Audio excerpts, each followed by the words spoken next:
Assalamualaikum warahmatullahi wabarakatuh. Alhamdulillahi rabbil alamin.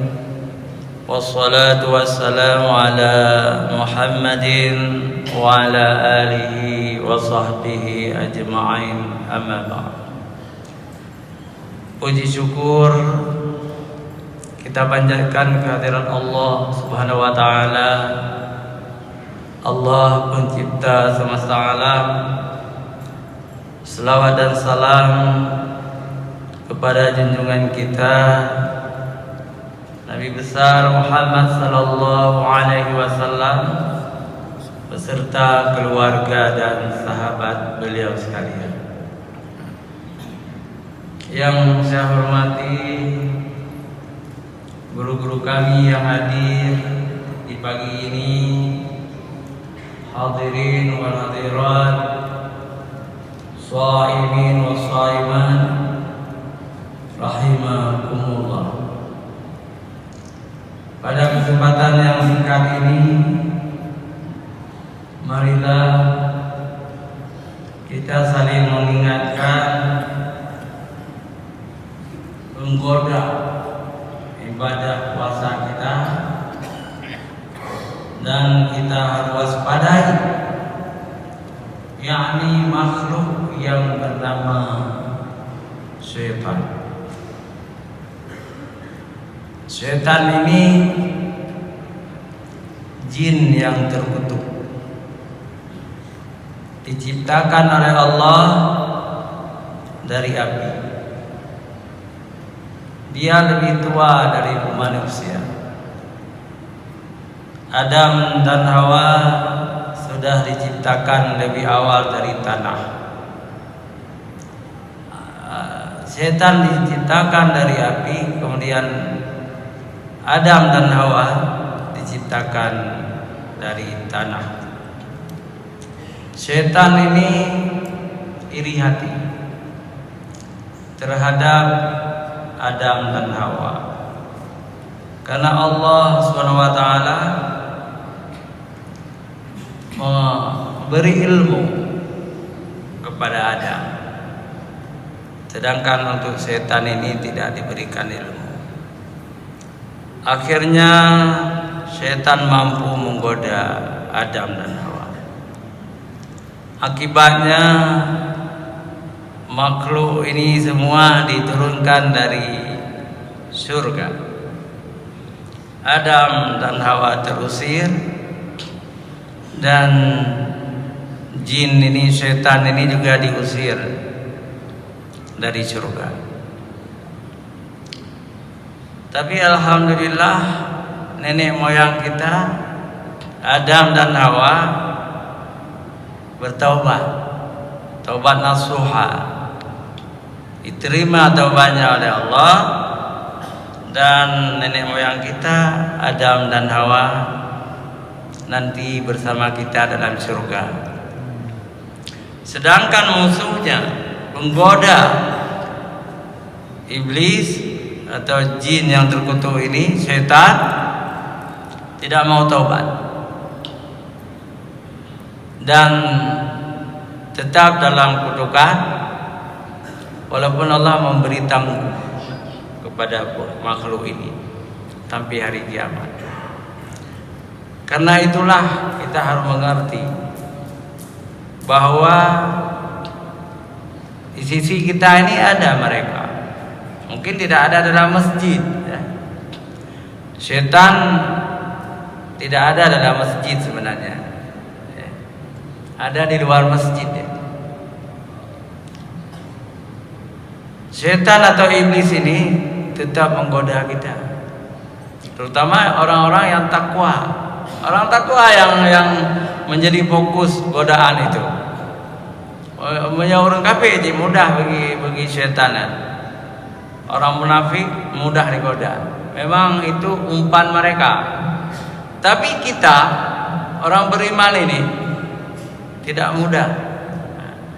Kadang-kadang mereka menyerang kita, ta'awud saja. Ta'awud kita baca, rontok dia, hancur. Ta'awudz itu a'udzubillahi minasyaitonirrajim. Aku berlindung kepada Allah dari setan yang terkutuk. Kita baca Al-Fatihah, rontok dia. Kita baca Al-Quran, rontok. Ayat kursi, rontok dia. Apalagi kita mau membaca semua ayat-ayat Quran itu kita baca, itu tidak mampu digoda oleh setan, oleh iblis. Iblis itu nenek moyang setan. Memang Allah telah memberi kepada makhluk ini sebagai penggoda manusia, penggoda iman. Tapi Allah mengingatkan kita orang yang beriman itu, wala tattabi'u khutuwati syaitan. Jangan kamu mengikuti langkah-langkah syaitan. Innahu lakum aduwwum mubin. Sesungguhnya syaitan itu musuh kamu yang nyata. Kita sudah tahu musuh, diingatkan oleh Allah. Tapi kenapa di antara kita ada yang berteman dengan syaitan, berteman dengan iblis? Itu di Aceh Timur ada pimpinan pesantren memperkosa anak muridnya. Kemana syariat Islam? Cambuk dia. Kalau tidak dicambuk, dosa penzina itu untuk kepala syariat Islam. Bek mayang-mayang dengan hukum Allah. Bahasa Aceh kru. Jangan main-main dengan hukum syariat Islam. Anda sudah diangkat oleh pemerintah, diberi gaji, diberi mobil, cambuk penzina, apalagi yang pimpinan pesantren itu. Nah, baik dengar, coba tegakkan syariat Islam di bumi Aceh. Nah, kan selama ini nggak pernah kita dengar lagi yang dicambuk, kan? Nggak pernah lagi. Nggak ada anggaran. Siapa bilang tidak ada anggaran? Aceh ini kaya. Ketidakmauan untuk menegakkan syariat Islam. Anda ditipu oleh syaitan yang terkutuk. Ini harus tegas. Dulu kok ada cambuk, sekarang kok nggak pernah kita dengar lagi. Pak PJ Gubernur, Pak Bupati, ingat nanti diminta pertanggungjawaban oleh Allah Subhanahu wa taala. Tegakkan syariat Islam. Sudah kita perjuangkan dengan darah. Itu perjuangan syariat Islam di Aceh dengan darah. Banyak sekali orang Aceh syahid dalam perjuangan itu. Setelah kita peroleh, kita sia-siakan.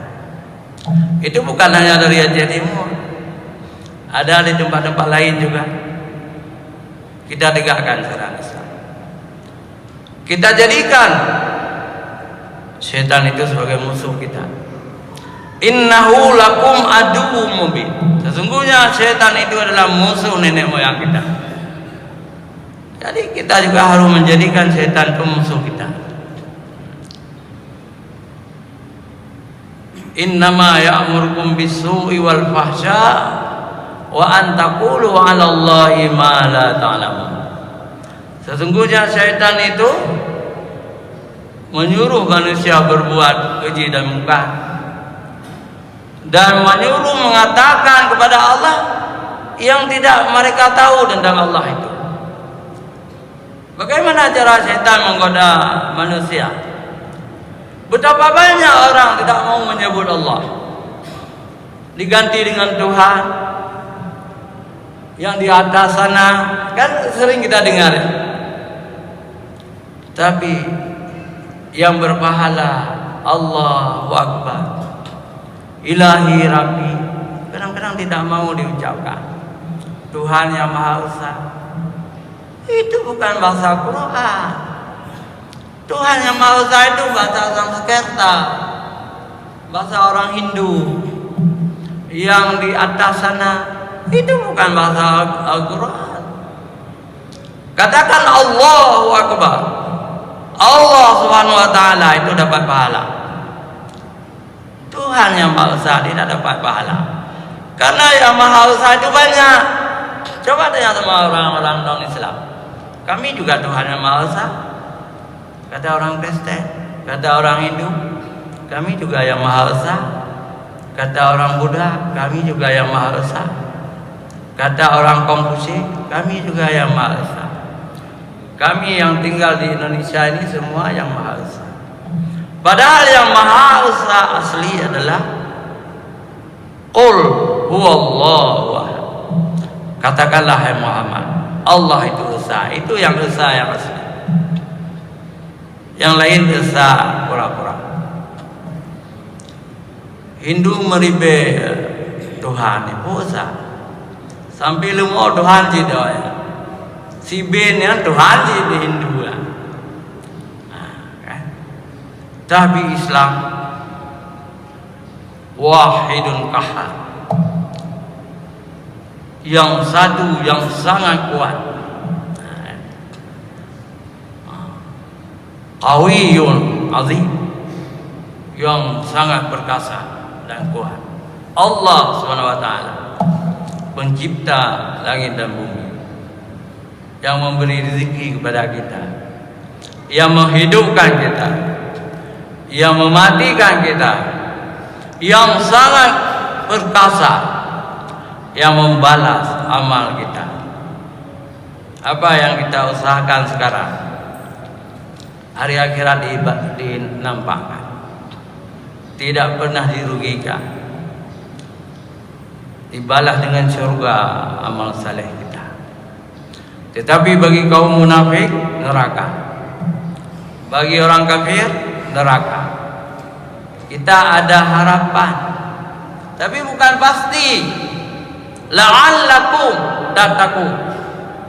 Mudah-mudahan kamu menjadi orang yang takwa. Bagaimana memperoleh takwa?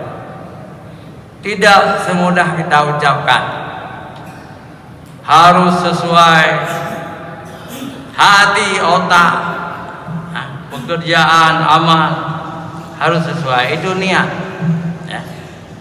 Kiban niat. Punya niat demi dunia akan dikembalikan dunia. Kalau niat kita mencari ridha Allah, akan diberi surga.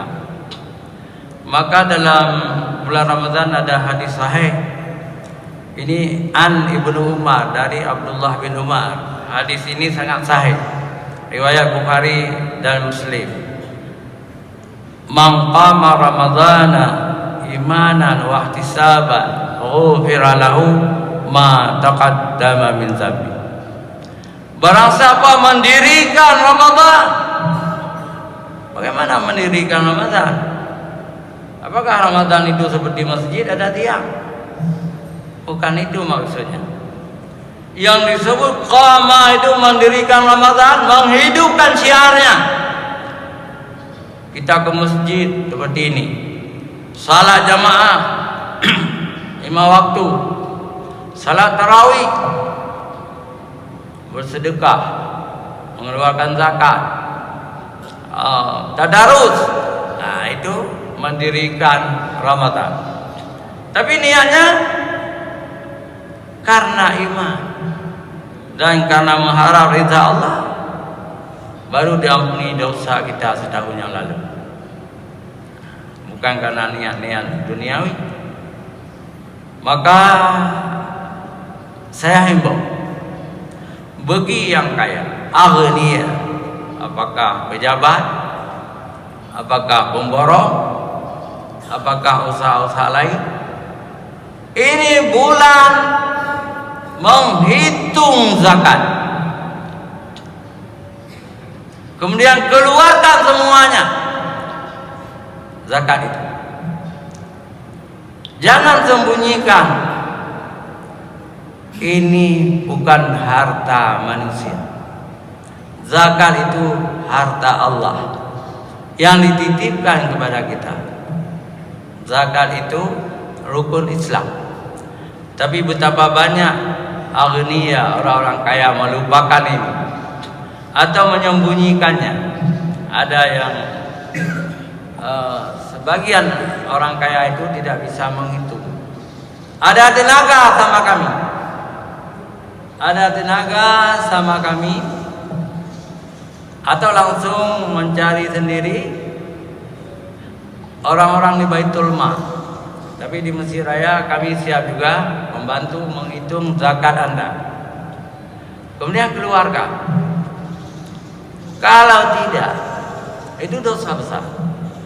Dan harta Anda, rumah mewah Anda, mobil mewah Anda, dan emas di rumah yang Anda simpan, itu menjadi kayu neraka di akhirat nanti, membakar tubuh Anda bertahun-tahun. Dan Anda dimasukkan dalam kelompok Qarun, seorang kaya di zaman Nabi Musa, dan dalam kelompok Sa'labah bin Hatib, sahabat Rasulullah yang durhaka karena tidak mau mengeluarkan zakat. Na'udzubillah min dzalik. Keluarkan. Anehnya zakat ini, kata Rasulullah, diberkati oleh Allah dan langsung di tahun itu dilipat gandakan. Misalnya bulan Ramadan ini Anda mengeluarkan zakat 10 juta, Allah akan menggantikan kadang-kadang sampai 100 juta, sampai 200 juta. Kok banyak sekali rezeki saya untuk tahun ini. Itulah Allah janjikan dilipat ganda. Tetapi setan menakut-nakuti. Baik kamu ke yang karugo kah? Apa kaya boleh ke? Jangan keluarkan zakat. Itu rugi, kata setan. Lalu orang-orang kaya banyak yang tidak mengeluarkan zakat. Nah, kalau orang kaya di Banda Aceh dan di Aceh mengeluarkan zakat, tidak ada lagi orang miskin di Aceh. Tetapi saya tahu, karena saya juga bagian-bagian penelitian itu, betapa banyak orang kaya tidak mau mengeluarkan zakat. Padahal zakat itu rukun Islam yang ketiga. Bunyal Islamu ala khamsin. Islam didirikan atas 5 perkara. Yang pertama, syahadatin la ilaha illallah wa anna muhammadar rasulullah. Yang pertama. Yang kedua, wa iqamis shalah. Yang ketiga, wa itaiz zakat. Rukun Islam yang ketiga, zakat ini. Rukun Islam yang keempat, puasa bulan Ramadan.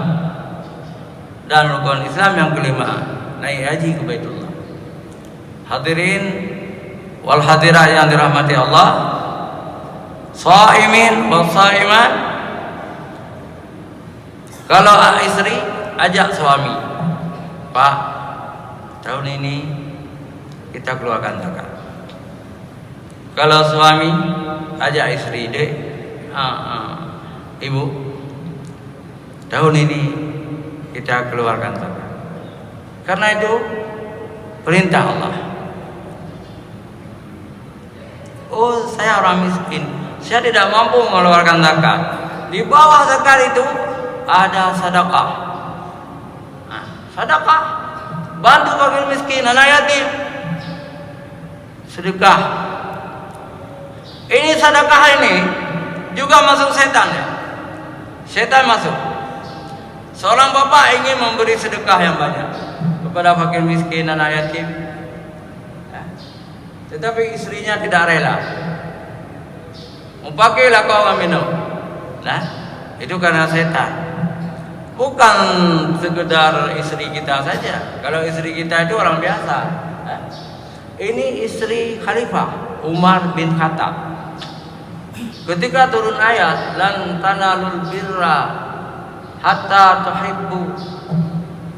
tunfiquna mimma tuhibbun, belum beriman kamu sebelum engkau memberikan harta yang engkau cintai kepada yang berhak. Umar langsung pulang ke rumah. Dia ambil satu karung gandum, ingin diberikan kepada fakir miskin. Datang ibu, istrinya, Pak, gandum nomor 1 mau dibawa kemana? Saya mau sedekah. Sudah turun ayat lan tanalul birra. Jangan, itu gandum yang saya cintai, nomor 1, kata istri Umar berkata. Jadi bertarik-tarik keduanya gandum itu, akhirnya tumpah. Nah, gandum itu seperti padi juga dalam karung. Jadi tumpah. Setelah tumpah, istri Umar juga mepepek saja. Kok gandum dia gini aja, ubah ini itu mepepek. Karena urinang lu nana. Sawa ilikun dia di bunga itu. Jadi mempepek roh gandum, roh dalam mana. Lalu Umar berkata langsung ke masjid menjumpai Rasulullah. Ya Rasulullah, istri saya begini, sehingga saya tidak ada pahala lagi. Gandum juga sudah tumpah. Apa kata Rasulullah? Memang perempuan itu setan. Nah ini, jadi nanti jangan istri kita marah sama kita. Ini saya kutip dalam Tafsir bin Maksur. Ini dikarang oleh seorang ulama besar dari Iran. Sahih. Jadi cerita ini sahih. Ya. Dalam Tafsir bin Maksur. Pernah dengar namanya seorang ulama tafsir dari Iran itu namanya Umar Khayyam. Dan dalam kitab Tafsir bin Maksur saya baca ini. Jadi tidak boleh nanti yang menganggap itu dongeng. Karena di YouTube kita sekarang cukup banyak cerita-cerita dongeng. Tapi saya sudah bersumpah kepada Allah dan Rasulullah, dan saya menghormati guru saya Profesor Ali Hashimi sebagai sejarawan. Saya bersumpah kepada Allah tidak akan cerita bohong. Cerita-cerita Israeliat, cerita-cerita dongeng tidak akan keluar dari mulut saya. Betapa besar penceramah-penceramah yang membawa cerita-cerita dongeng, cerita-cerita Israelia, menamakan dirinya sejarawan Aceh, padahal dongeng melulu. Takutlah kepada Allah. Jangan cerita dongeng. Jangan buat YouTube cerita dongeng. Karena Allah akan meminta pertanggungjawaban mulut Anda nanti. Jadi kita sejarawan itu harus seperti perawi hadis, harus jujur, jangan bohong. Jadi hanya sampai di sini, mudah-mudahan berguna bagi kita semua. Hadanallahu wa iyyakum ajma'in. Wassalamualaikum warahmatullahi wabarakatuh.